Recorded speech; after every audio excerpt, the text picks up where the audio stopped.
আসসালামু আলাইকুম। ভাবুন তো বছরের পর বছর প্রবাসে কষ্ট উপার্জন করলেন। দিনে শুনলেন পরিবারের মুখ দেখার জন্য। তারপর দেশে ফিরলেন। কিন্তু বিমানবন্দরের দরজায় দাঁড়িয়েই জানলেন আপনার জন্য যাদের কাছে ফিরছেন তারা আর পৃথিবীতে নেই। শোনার মতো শক্তি আছে তো আপনার? কারণ আজকের গল্প চোখ শুকানো রাখা সত্যিই কঠিন হয়ে যাবে। তিনি বাহারউদ্দিন, ওমান প্রবাসী। ২.৫ বছর ধরে বিদেশের মাটিতে ঘাম ঝরিয়েছিলেন। প্রতিটি মাসের আয় থেকে একটু, একটু করে টাকা জমিয়েছিলেন। বেছে, বেছে কিনেছিলেন উপহার।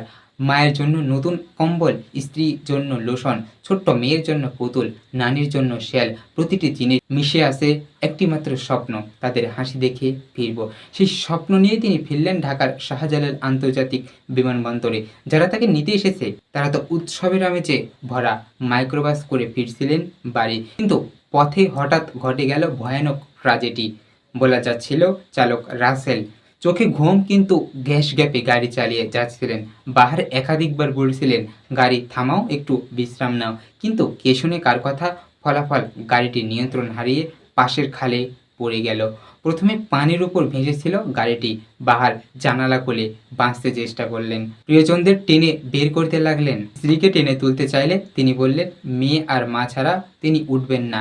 মাকে তুলতে গেলে তিনি নানিকে ছাড়তে রাজি নন। এভাবে একে একে মা, নানি, স্ত্রী, মেয়ে আর আরও ৩ জন ঘনিষ্ঠজন সবাই তার চোখের সামনেই পানির নিচে তলিয়ে গেল। সেই ব্যাগ ভর্তি উপহার এখন শুধু স্মৃতির বাক্স। মায়ের কম্বলের ভিজা লেগে আছে অদেখা শীতের উষ্ণতা। শ্যাম্পুর গন্ধে ভেসে আছে স্ত্রীর মুখ, আর মায়ের পুতুল যেন নীরবে তাকিয়ে আছে। বাবা, কেন এত দেরি করলে? বাহার বিমানবন্দরে মেয়েকে প্রথম কোলে তুলে আদর করেছিলেন।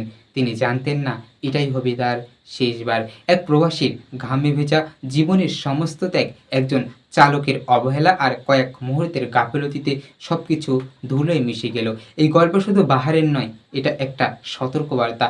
যেন আমরা বুঝি স্টিয়ারিং হাতে থাকা মানুষের এক ফোঁটা অবহেলা কতগুলো জীবন আসলে কেড়ে নিতে পারে। আজ বাহারের ঘর আছে, উপহার আছে, কিন্তু যার জন্য এনেছিল তারা নেই। আর এ শূন্যতা কোনো শব্দ, কোনো সান্ত্বনায় ভরাট করা যাবে না।